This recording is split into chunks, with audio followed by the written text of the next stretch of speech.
Hey, what is going on, all my geeky, nerdy, and collecting friends? Welcome back to the channel. So, I'm a day late, my bad. This is the 250 subscriber Q&A. I'll also be opening some packs. I have a Rebel Clash and a Sword and Shield to open. I'll open that a little bit later. But I would like to first thank each and every one of you. I'm at 257 at the filming of this video. So really happy with that. Welcome all you new people. We're happy to have you a part of the channel. So let's just dive right into the questions, I guess. One of the questions I was asked, I'm not gonna give names because I don't know if they want me to or not. I'll just answer the question. If you know that you asked that question, then you know. I was asked what would be my favorite Pokemon to be my buddy in real life. I think the question was, and that has to be hands down Lucario. Lucario is my favorite non-legendary special kind of Pokemon. I've always enjoyed Lucario quite a bit, so it has to be him. Another question is my because I mentioned I'm disabled, is my disability permanent? And from what I know and the doctors know at this time, yes, I was born with a disability that affect my growth. That's why I'm short compared to my brothers. And things of that nature. It never really affected my overall health. It had just trait features and things of that nature. But then when I got later in life, I was very severely ill and was by the age of 23 diagnosed with a long-term illness called gastroparesis, meaning basically means the paralyzation of the stomach or something to that degree. It's an underlying condition, gastroparesis. It affects everyone differently that has it. Some people can still consume things, and that goes into another question I was asked. What I think I mentioned it once that I had gastroparesis. Basically, what gastroparesis is a it affects the inside. It's basically a paralyzation of your stomach or your intestines, kind of like a spinal injury, but this is just natural causes. It's just luck of the draw, basically. There's some things that can affect it or not affect it, but I was just the luck of the draw that I got diagnosed with it. And what it entails is that it affects everyone differently. By that I mean some people have gastroparesis and paresis and can drink beverages, eat soup, things of that nature, but mine is on the severe end. I've tried throughout the years to consume liquids and things of that nature, which, let me think of the word, horrific effect. I've violently ill and going to hospitals and stuff like that. So for the past 7+ years now, I haven't consumed any foods through my mouth or any liquids like drinking a can of Coke or a glass of Kool-Aid or anything of that sort. Everything that I consume is through a feeding tube, which is down right here in my abdomen. I don't think I'll show it on camera. If you guys want a more in-depth thing on it, feel free to ask. I might film a video with all my equipment and what it entails. But basically every night I have to hook up for 11.5 to 13 or so, depending on things, to a feeding pump, which has a bunch of liquid formula that has all the nutrition, vitamin, minerals, all that stuff that keeps you alive and healthy. I consume it through a in vitro, or I can't really say the word for it, but through a continuous feed on my pump, which has entailed its struggles and ups and downs and things of that nature. So that answers that. Another question I was asked, this person is, I can say it, I'm not saying names, but this person is from Switzerland and wants to know basically the logistics of Americans' disabilities and what it entails and like things of that nature. Basically, I am disabled in the eyes of the law, in the eyes of the state, and of the U.S. and of my state where I live in California.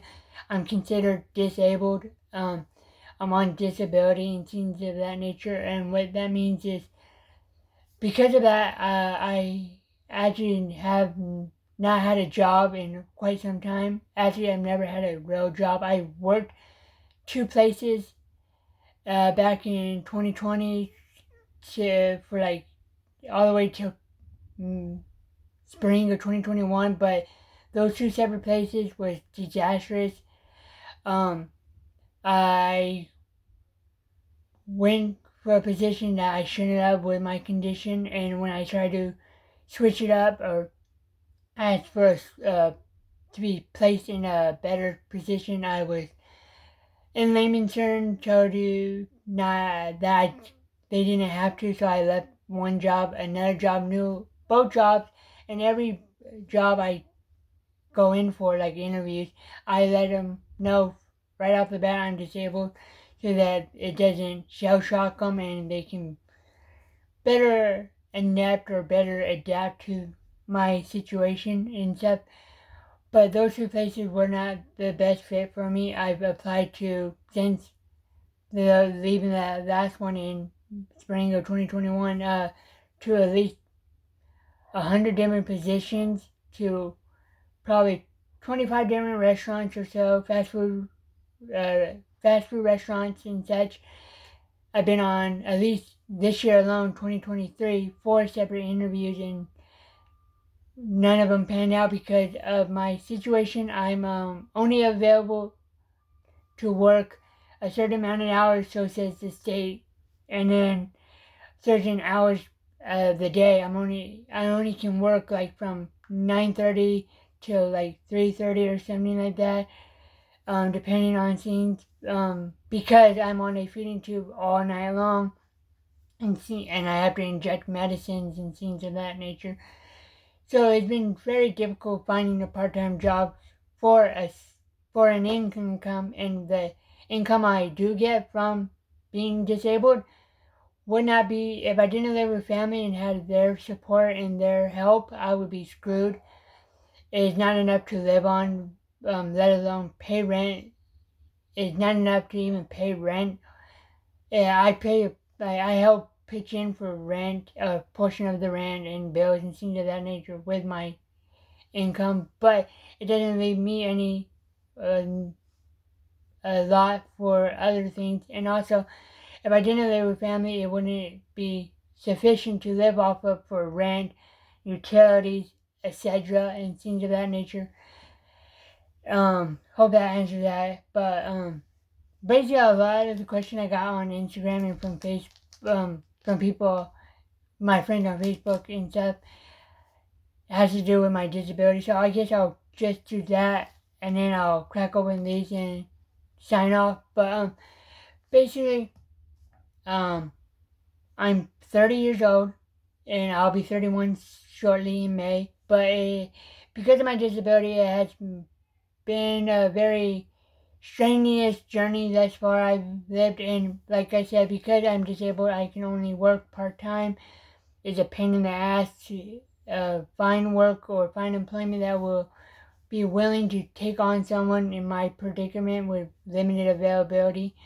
So it gets disheartening, and then so like this goes into another question: why did I do Amazon wishlist? Basically, it's just if you are able to and you want to choose to do that, like Amazon wishlist, I just made one through a bunch of like cool stuff that I wish I could get eventually, like Pokemon related items, Pokemon cards, anime. I'm a huge anime nerd. I have a bunch of anime stuff to my right, and things of that nature. So that if anyone wants to go on Amazon wishlist and purchase it for the channel, it would be sent to me, and then I would open it on. I have a whole series predicated, like if that happens and people do pitch in to the wish list. It's called Mail Call Monday. I'll open them. If it's Pokemon cards or something, I'll dedicate another video. I'll thank the people, of course, but like it's just a way of making more videos on my limited income, because I can't go out and buy like other people, which I'm not mad at. Like I can't go out and buy Pokemon items, related items, or anime blind bags and stuff every single day or every single week to make a video. So it would be a way of obtaining items for the channel and for myself and things of that nature. Another thing, I was asked and such about the wish list. I would say, it's like, why don't I work for, like, having to do with work, like, why don't I get a job and things like that. I was asked by friends, like, have you tried to apply here? And I've applied everywhere I can.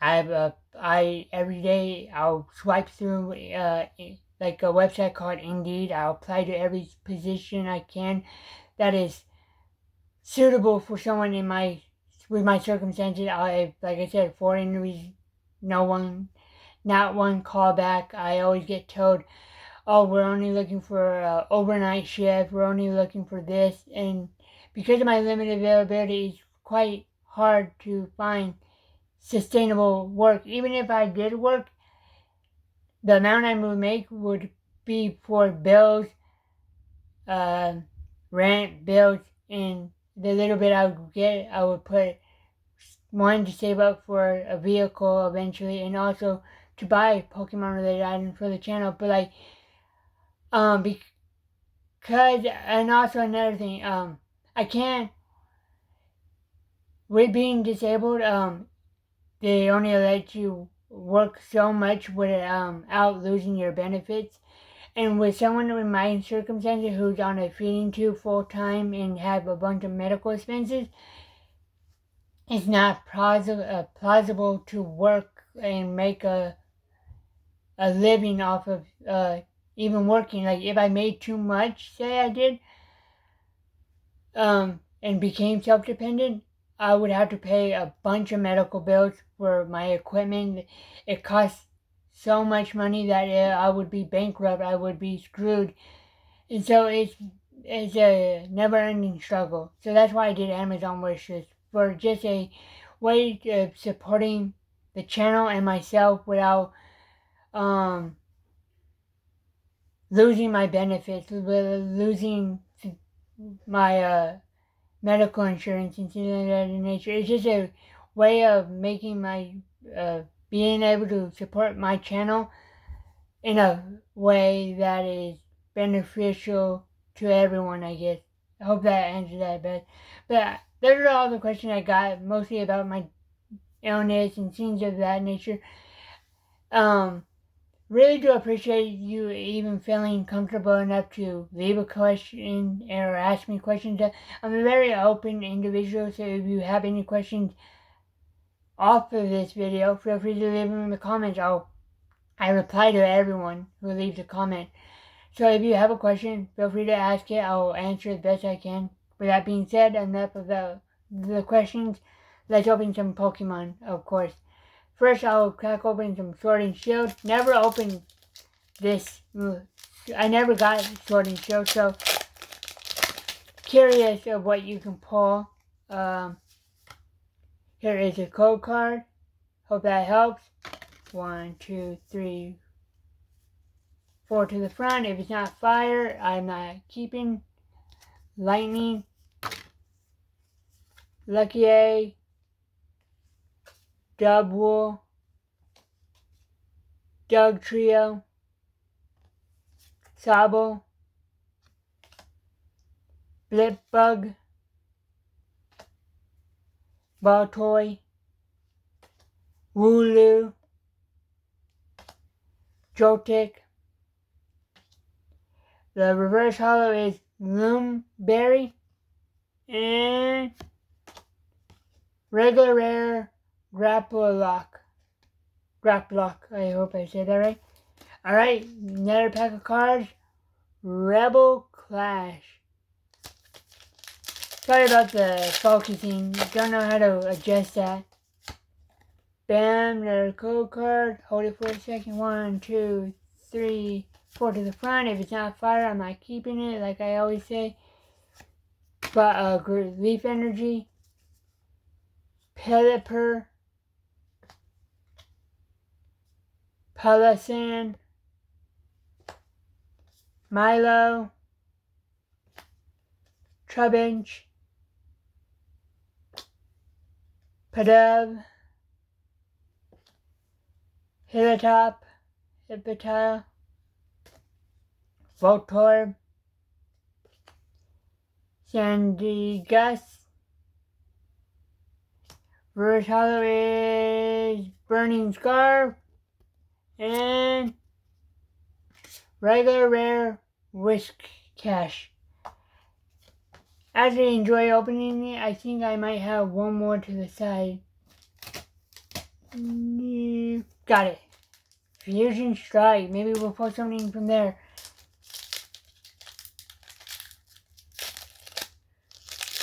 Okay, crack it open. Bam, code card. 1, 2, 3, 4 to the front. Bam, not a fire energy, unfortunately. Turtonator. I'm not even gonna attempt that one. Trainer, Schoolgirl. Quillfish. Tynamo. Galarian Meowth. Glossifer. Panpour. Reverse Hollow is Huntail. And Excalibar. Fusion Strike. Regular rare. So, I guess I'll open my last pack I had. I was going to save those two for a different one, but why not? Chilling Reigns. I love this series, so let's see if I can hopefully pull something. Haven't pulled a big hit in a moment. Code card. 1, 2, 3, 4 to the front. And fire? Yes! Hell yeah! Called it too. Justified Gloves. Lucky Energy. Back-to-back trainers. Porygon 2. Single Strike Scorbunny. Rapid Strike Diglett. Golett. Deerling. Rapid Strike Sneasel.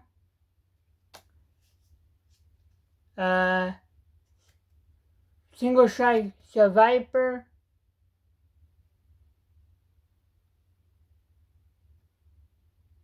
One second, sorry about that. Got a call from a spam number. And, oh damn. Regular rare Spiritomb.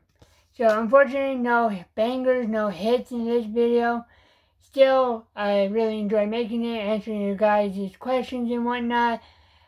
Next stop, road to 500. Hopefully I can do something special with that one. I have no clue. I'll cross that road when I hit it. But thank you all once again for your continuous support. Liking, commenting, subscribing is all free. I implore you that you choose to do it. Really does mean the world to me. I know you enjoy the content and whatnot. That's all I got for this video.